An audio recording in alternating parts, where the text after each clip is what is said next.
Salut à tous les amis, c'est Icon, j'espère que vous allez bien. Aujourd'hui on se retrouve dans une nouvelle vidéo où nous allons aborder des légendes qui vont tourner autour de lieux qui seraient apparemment maudits. Je vous emmène en voyage avec moi.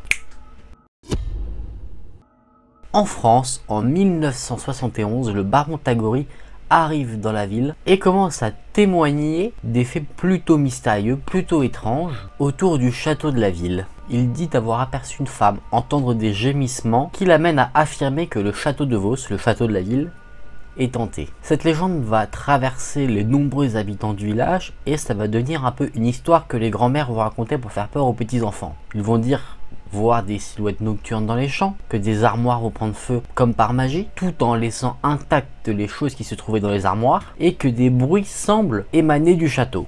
Mais que nous dit cette légende? Apparemment, tous ces événements seraient dus à une certaine Lucie, qui était une jeune domestique d'une grande beauté, pleine de grâce et qui servait au château en 1560. Le propriétaire de l'époque du château de Vos, le baron Guy de Daillon, était marié mais il est tombé éperdument amoureux de la jeune domestique. Il voulut la séduire, du coup il la courtisa, mais ça a rendu totalement fou son épouse, la baronne Jacqueline de Lafayette, qui pour se venger de cette situation aurait profité de l'absence du baron pour enfermer Lucie, la jeune et belle domestique, dans la prison du château qui se trouvait dans une des tours. Elle y serait morte de faim. Et apparemment, depuis ce moment-là, Lucie entrait le château et ses visiteurs ainsi que tous les habitants qui vivent aux alentours. Mais l'histoire ne s'arrête pas là.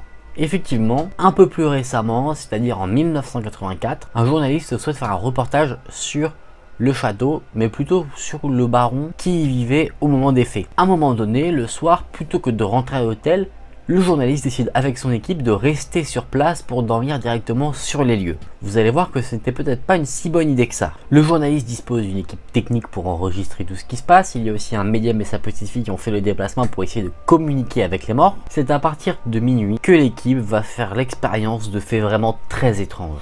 Effectivement, au premier lieu, ils vont voir une sorte de silhouette pâle, plutôt vague. D'abord par flash, mais après ils commencent à pouvoir la discerner beaucoup plus longuement. La silhouette s'éloigne de l'assemblée et explose en silence un peu plus loin dans le couloir. Cependant, un autre membre de l'équipe qui se trouvait dans une autre pièce du château, qui s'occupait lui de tout ce qui était son, va enregistrer dans son micro quelque chose de plutôt étonnant. Il va entendre un cri.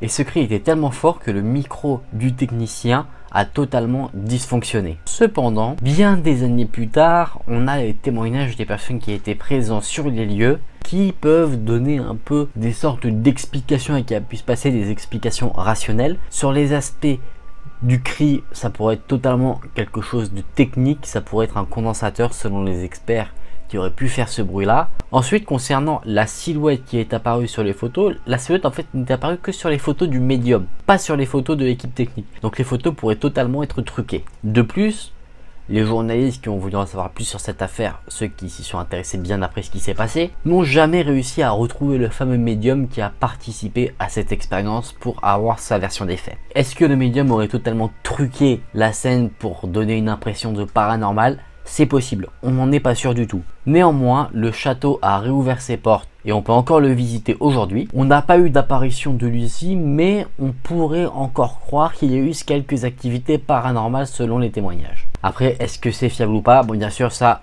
on ne peut pas l'affirmer. L'enregistrement d'une nouvelle activité paranormale a été faite par une autre équipe, on va dire d'investigateurs, qui eux sont spécialisés dans le paranormal. Donc, est-ce que c'est vrai ou pas? Mystère.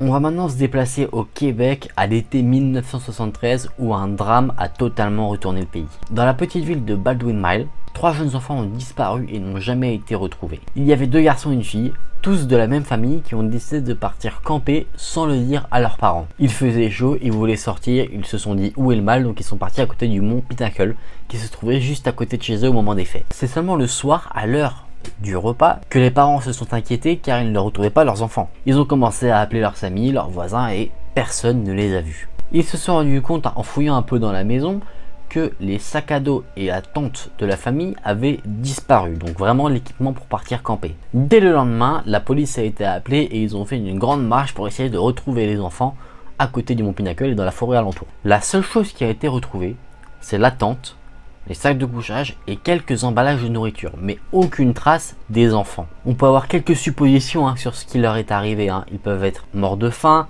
ils se sont perdus, ils ont fait une chute, mais en tout cas, encore aujourd'hui, nous n'avons jamais retrouvé leur corps, nous ne savons pas ce qu'il est advenu d'eux. Plusieurs personnes qui se baladent dans la forêt encore aujourd'hui ont parfois l'impression d'entendre des bruits d'enfants, des cris d'enfants, des enfants qui leur parlent tout simplement. Et de cela, une légende est née comme quoi, en fait, les esprits des enfants guideraient les promeneurs vers leur dépouille pour qu'ils puissent enfin être retrouvés. En tout cas, ils doivent pas très bien indiquer le chemin parce que s'ils parlent aux promeneurs et que les promeneurs encore aujourd'hui les ont jamais trouvés, c'est qu'ils doivent pas donner la bonne adresse quoi.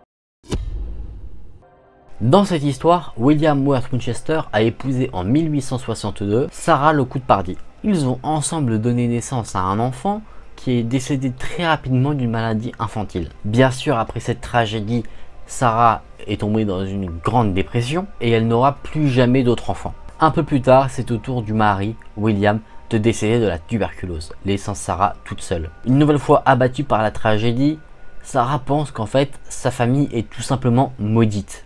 Elle fait donc appel à un médium et le médium lui indique qu'effectivement il y aurait des esprits qui tourneraient autour d'elle et ce qu'elle devrait faire en fait c'est construire une maison pour qu'elle puisse y vivre mais aussi pour accueillir les esprits qui sont avec elle. Mais la présence de ces esprits ont bien sûr une origine, c'est qu'en fait la personne qu'elle a épousée, William Worth Winchester, était un héritier de la famille Winchester qui avait créé en fait une carabine, la carabine Winchester. Et en fait les esprits qui rôderaient autour de Sarah seraient toutes les personnes décédées à cause de cette arme. Le médium dit également à Sarah que sa vie est en danger. Le seul moyen pour elle de rester en vie, c'est que sa maison soit continuellement en travaux. Et c'est là que Sarah va se lancer dans des travaux très longs. Ça va durer 38 ans avec des travaux qui vont se passer 24 heures sur 24 et 7 jours sur 7. Vraiment en continu, comme l'a dit le médium. Il faut savoir que la mise en place de ces travaux est assez particulière.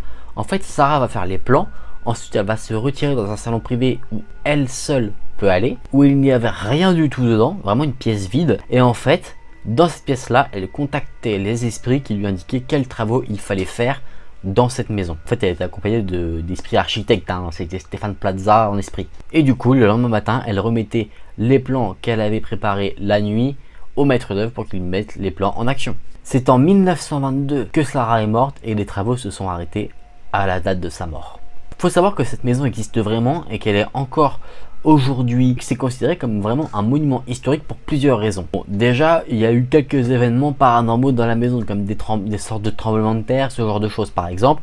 Ensuite, la maison a des caractéristiques assez particulières, comme des escaliers qui montent vers le plafond sans qu'il n'y ait de porte, une porte qui donne carrément sur le vide, des placards sans fond, encore des fenêtres qui donnent directement sur le sol. On a aussi le chiffre 13 qui revient assez fréquemment, c'est-à-dire 13 crochets pour poser des manteaux. La plupart des fenêtres avaient 13 panneaux vitrés, les escaliers avaient 13 marches, voilà, c'est vraiment un chiffre qu'on retrouve plutôt partout. Ce qu'il faut savoir sur cette maison, c'est que mis à part le design atypique que Sarah a mis en place, la maison montre des innovations très modernes en fait pour l'époque.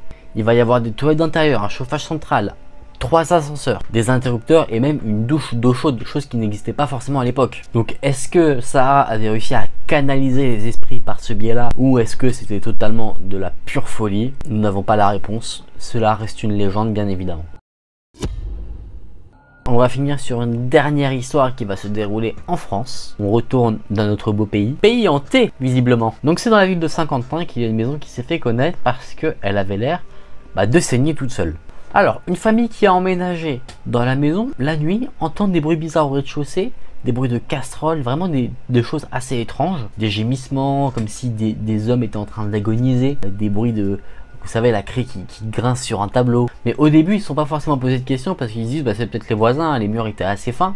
Mais la mère de famille a commencé à trouver un liquide rouge sur les murs de la maison. Elle en parle à son mari essaie de la rassurer en disant que c'est peut-être la peinture, un problème de peinture qui ressort, ce genre de choses. Il essaye de rationaliser, comme tout le monde le ferait je pense. Mais sauf qu'au bout d'un moment, en fait, plus les jours passaient, plus il y avait de taches rouges sur les murs de la maison. Donc la femme, elle était totalement terrorisée et au bout d'un moment, elle a décidé d'appeler la police. La police a pris un échantillon, a analysé l'échantillon qu'ils ont récolté et la conclusion de cette analyse, c'est que les taches rouges, c'était tout simplement du sang humain. Les gens ont vécu avec du sang humain qui coulait sur leur mur en disant c'est peut-être de la peinture. C'est assez glauque. Bien sûr, les médias se sont emparés de l'affaire et à un moment, ils ont interrogé les anciens propriétaires de la maison qui, eux, ont dit que rien de semblable ne leur était déjà arrivé. Sauf que ces anciens propriétaires ont menti. Ce qui s'est passé, c'est que eux aussi ont vécu cette expérience. Ils ont d'abord pensé à un intrus, du coup ils mettaient de la farine sur le sol et ils ont scellé la maison pour voir si quelqu'un arrivait à rentrer. Non, rien du tout. Rien n'avait bougé, mais il y avait toujours autant de sang, même plus, sur les murs de la maison. Ils se sont donc écartés de la maison en louant un appartement, bien qu'ils étaient toujours propriétaires de cet endroit, et ils ont appelé un prêtre pour savoir ce qu'il en était. Alors le prêtre découvrit un crâne humain, ce qui laissait supposer que la maison était hantée. Il a donc béni les lieux et l'ancienne famille, donc les anciens propriétaires, sont retournés vivre dans la maison.